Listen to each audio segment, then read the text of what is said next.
जैसे जिन आप में से कितने लोगों ने वंदे भारत में ट्रेवल किया हुआ है?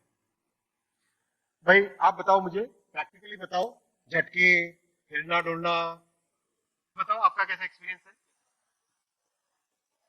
बहुत अच्छा। आपका एक्सपीरियंस बताओ, माइक लेके बताओ जरा। बहुत अच्छा एक्सपीरियंस था। साउंड लेवल कितना था? नॉइस? समझ में ही नहीं आया कि फास्ट है इतना, और क्या टाइम बात बहुत है, कम देखो था।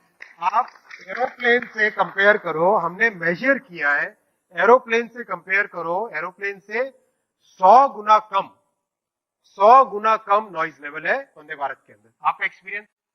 It has been amazing. On time. First of all, speed आपको अंदर बैठते पता भी नहीं चलता है. Comfort, amazing. And on time. That's the toilet best. Clean? Absolutely. Very good, ताली बजाओ यार। Very good, excellent. और किसी का एक्सपीरियंस, कोई पॉइंट है जो स्पेशल आप शेयर करना चाहेंगे, आपका एक्सपीरियंस?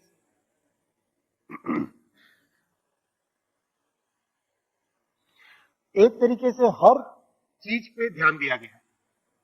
वंदे भारत में जर्क कम लगते हैं. चाय के कप में चाय गिरती नहीं है. और उसके रेस्टोरेंट्स, उसका food and beverages amazing. Very good, much higher quality. Very good, ताली बजाओ यार इसके लिए। मैंने आपको एक वीडियो, आपने देखा होगा, नहीं देखा तो यूट्यूब पे देखना, जब ये ट्रेन 180 किलोमीटर पर आवर की स्पीड पे टेस्ट हो रही थी कोटा और नागदा के बीच में, तो एक पानी की ग्लास ड्राइवर के कैबिन पे रखी थी, पानी की ग्लास ड्राइवर के कैबिन पे रखी थी। 180 की स्पीड से गाड़ी दौड़ रही है, पानी की ग्लास हिलती नहीं है। पानी की ग्लास तो हिली नहीं, लेकिन सारी की सारी दुनिया की रेलवे इंडस्ट्री हिल गई। आज सारी दुनिया की रेलवे इंडस्ट्री सोच रही है कि ये भविष्य भारत का ही होने वाला है, वंदे भारत ही सब जगह एक्सपोर्ट होने वाली है। ये इसका फ्यूचर है, ये इसका प्रेजेंट है। एक और नया कॉन्सेप्ट बनाया है वंदे मेट्रो। जैसे दो शहर आसपास के, जैसे इंदौर से भोपाल हो गया, इंदौर भोपाल कम डिस्टेंस है, इस तरह के जो शहर है जिनके बीच में कम डिस्टेंस होता है, 150 से 200 किलोमीटर के बीच में, उनके बीच में कैसे एकदम फ्रीक्वेंट शटल की तरह ट्रेन चले, वो है वंदे मेट्रो। यानी तीन कॉन्सेप्ट हो गए, लॉन्गर डिस्टेंस के लिए स्लीपर, मिडिल डिस्टेंस के लिए वंदे चेयर कार, और शॉर्टर डिस्टेंस के लिए वंदे मेट्रो। इस पूरे कॉन्सेप्ट से देश का complete transportation sector Modi ji totally transform कर रहे हैं, और उसमें मध्य प्रदेश का बहुत बड़ा रोल रहेगा। ये वंदे पुश पुल, हर तरह के इनोवेशंस, एक नए तरह का लोकोमोटिव, जिससे कि एग्जिस्टिंग जो कोचेज है, हमारे पास करीब करीब 60,000 कोच एग्जिस्टिंग है, और उनकी कोच की लाइफ 35 ईयर्स होती है, तो उसको कैसे हम चेंज कर पाए, तो उसका एक प्रॉपर।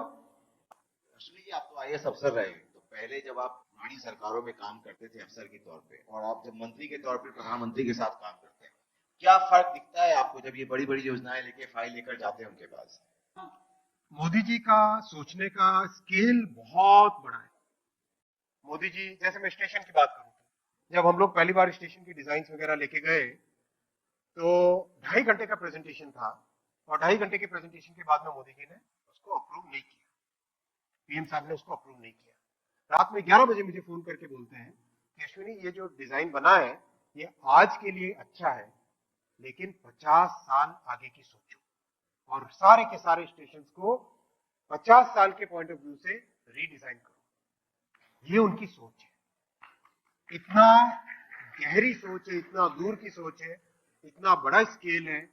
इंक्रीमेंटल नहीं, क्वांटम जंप सोचते हैं मोदी जी, टेक्नोलॉजी का बहुत भरपूर उपयोग करते हैं। और दूसरा सबसे इंपॉर्टेंट, मोदी जी का जो काम करने के तरीके में बाकी सरकारों से जो बहुत बड़ा फर्क है, वो है हर काम में मोदी जी ने भारत के जन जन को सामने रखा। मैं आपको एक एग्जांपल देता हूं। जब वंदे भारत ट्रेन लॉन्च हुई, तो एक छोटी कंप्लेंट आई, जैसे इंपॉर्टेंट कंप्लेंट थी कि बाथरूम में पानी बहुत हो जाता है। मोदी जी ने कहा नहीं, इसको चेक करो। चेक किया, पूरा ढंग से फीडबैक लिया, तो पता चला कि जो वॉशिंग बिन है उसकी साइज थोड़ी सी डीप नहीं है, यानी पानी वहां से उछल के आ जाता है। फिर उसको चेंज किया। इस तरह से मोदी जी हर चीज में जन जन को सामने रखते हैं, एक देशवासी को क्या जरूरत है उसके हिसाब से सारी स्कीम बनाए। ये बड़ा परिवर्तन। दो सवाल है, और एक तो वंदे भारत का नाम कैसे सोचा गया, किसका आइडिया था, किसने नाम रखा? और दूसरा, जब हम अधिकतर खबरें देखते हैं वंदे भारत जब चलती है तो कोई कांच तोड़ देते हैं, उनको आप क्या कहना चाहेंगे? ये खबरें बड़ी तेजी से आती है। जो लोग रेलवे की किसी भी संपत्ति पे और वंदे भारत जैसी जिसके ऊपर सारा देश आज गौरव कर रहा है, सारी दुनिया जिसको देख रही है, उसके ऊपर जो भी पत्थर मारते हैं, डिस्ट्रॉय करते हैं, डिस्टर्ब करते हैं, उनको मैं क्लियर चेतावनी देना चाहता हूं कि इस तरह का करेंगे उनके ऊपर जबरदस्त एक्शन होगा। और ये आपकी खुद की प्रॉपर्टी है, इसको डिस्टर्ब न करें, इसको डिस्ट्रॉय न करें। अब तक 150 लोग अरेस्ट हो चुके हैं जिन्होंने पत्थर मारे हैं, और मैं फिर एक बार कहता हूं कि इस चीज से दूर रहें।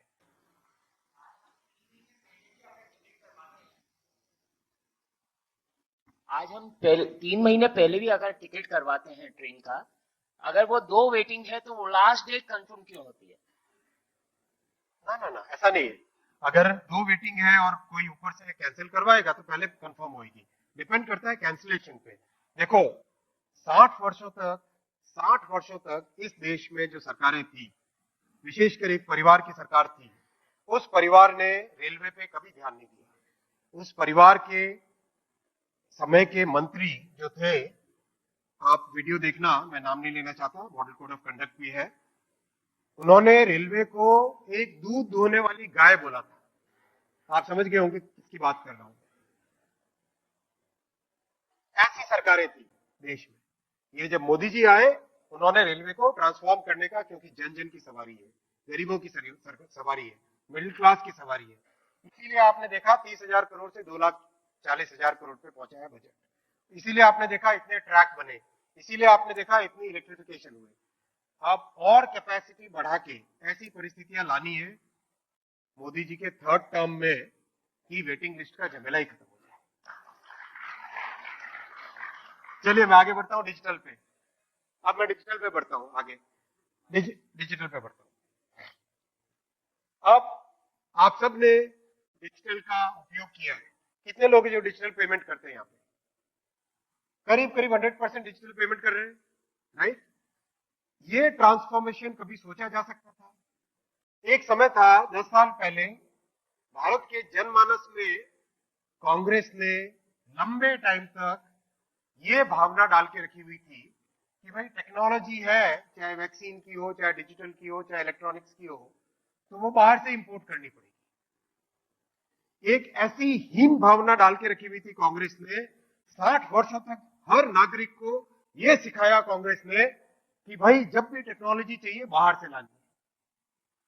ये बहुत बड़ी उनकी साजिश थी देश के प्रति, देशवासियों के प्रति, जिसको उन्होंने अपने 60 वर्ष के एक परिवार के राज में देश के जनमानस में वो बीज रोपा। जब मोदी जी आए, उन्होंने सबसे पहले उसको बदला, इस हीन भावना को दूर किया, देश में आत्मविश्वास को बढ़ाया। हमारे ही टैलेंट, हमारे ही नागरिक, हमारे इंजीनियर्स, हमारे ही साइंटिस्ट वो कर सकते हैं जो दुनिया के किसी भी देश का, समृद्ध से समृद्ध देश का नागरिक, समृद्ध से समृद्ध देश का इंजीनियर कर सकता है, वो हिंदुस्तान का इंजीनियर भी वही कर सकता है। इस भावना को मोदी जी लेकर